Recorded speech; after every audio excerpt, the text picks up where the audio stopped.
শেখ শাহজাহানের আরো একবার জানাবো আপনাদেরকে, আবারও আগাম জামিনের আবেদন শেখ শাহজাহানের, এবারে আবেদন বারাসত আদালতে।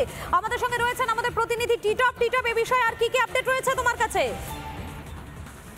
দেখো, একদম তাই। একেবারে কেন্দ্রীয় গোয়েন্দা সংস্থা তাদেরকে মারধর হামলা করার পরে কার্যত যেভাবে তিনি পালিয়ে বেড়াচ্ছেন, সেখানে দাঁড়িয়ে তার উকিল দিয়ে বিভিন্ন কোর্টে দেখা যাচ্ছে যে এই আবেদন করছেন শেখ শাহজাহান, অর্থাৎ যিনি সন্দেশখালীর দাপুটে নেতা তথা ত্রাস বলা চলে, সেই জায়গায় দাঁড়িয়ে তাকে খুঁজে পাচ্ছেন। অথচ তার যে বলা চলে যে আইনজীবী রয়েছেন, তারা কিন্তু বারবার বিভিন্ন আদালতে যাচ্ছেন। এবার বারাসাত জজ কোর্টে সেখানে গিয়েছেন, সেখানে গিয়ে আগাম জামিনের আবেদন জানিয়েছেন।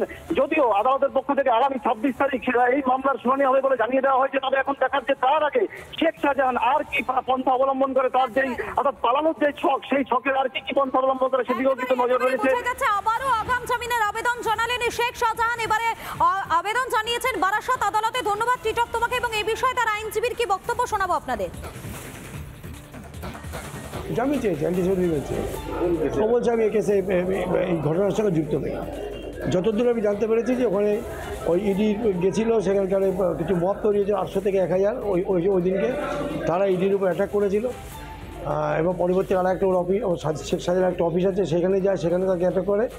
এবং তার পরিপ্রেক্ষিতে ইডির কিছু লোকজন অ্যাসল্টেড হয়েছে, হ্যারাস হয়েছে।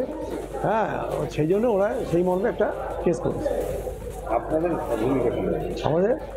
আমরা সরকারি পুলিশের রিপোর্টে, সেই রিপোর্টের উপর বলবো। রিপোর্টে এখনো পাইনি, 26 তারিখে পাবো। সেই রিপোর্টটা পেলে আমরা রিপোর্টের উপরে বলবো। আগাম জামিনের আবেদন শেখ শাহজাহানের, আরো একবার জানাবো আপনাদেরকে, আবারও আগাম জামিনের আবেদন শেখ শাহজাহানের, এবারে আবেদন বারাসত আদালতে। আমাদের সঙ্গে রয়েছেন আমাদের প্রতিনিধি টিটপ। এ বিষয়ে আর কি কি আপডেট রয়েছে তোমার কাছে? দেখো, একদম তাই। একেবারে কেন্দ্রীয় গোয়েন্দা সংস্থা তাদেরকে মারধর হামলা করার পরে কার্যত যেভাবে তিনি পালিয়ে বেড়াচ্ছেন, সেখানে দাঁড়িয়ে তার উকিল দিয়ে বিভিন্ন কোর্টে দেখা যাচ্ছে যে এই আবেদন করছেন শেখ শাহজাহান, অর্থাৎ যিনি সন্দেশখালীর দাপুটে নেতা তথা ত্রাস বলা চলে, সেই জায়গায় দাঁড়িয়ে তাকে খুঁজে পাচ্ছেন। অথচ তার যে বলা চলে যে আইনজীবী রয়েছেন, তারা কিন্তু বারবার বিভিন্ন আদালতে যাচ্ছেন। এবার বারাসাত জজ কোর্টে সেখানে গিয়েছেন, সেখানে গিয়ে আগাম জামিনের আবেদন জানিয়েছেন। যদিও আদালতের পক্ষ থেকে আগামী 26 তারিখ এই মামলার শুনানি হবে বলে জানিয়ে দেওয়া হয়েছে। তবে এখন দেখার যে তার আগে শেখ শাহজাহান আর কি পন্থা অবলম্বন করে, তার যেই অর্থাৎ পালানোর যে ছক, সেই ছকের আর কি পন্থা অবলম্বন করে সেদিকেও কিন্তু নজর রয়েছে। আবারও আগাম জামিনের আবেদন জানালেন শেখ শাহজাহান, এবারে আবেদন জানিয়েছেন বারাসত আদালতে। ধন্যবাদ টিটপ তোমাকে, এবং এই বিষয়ে তার আইনজীবীর কি বক্তব্য শোনাবো আপনাদের।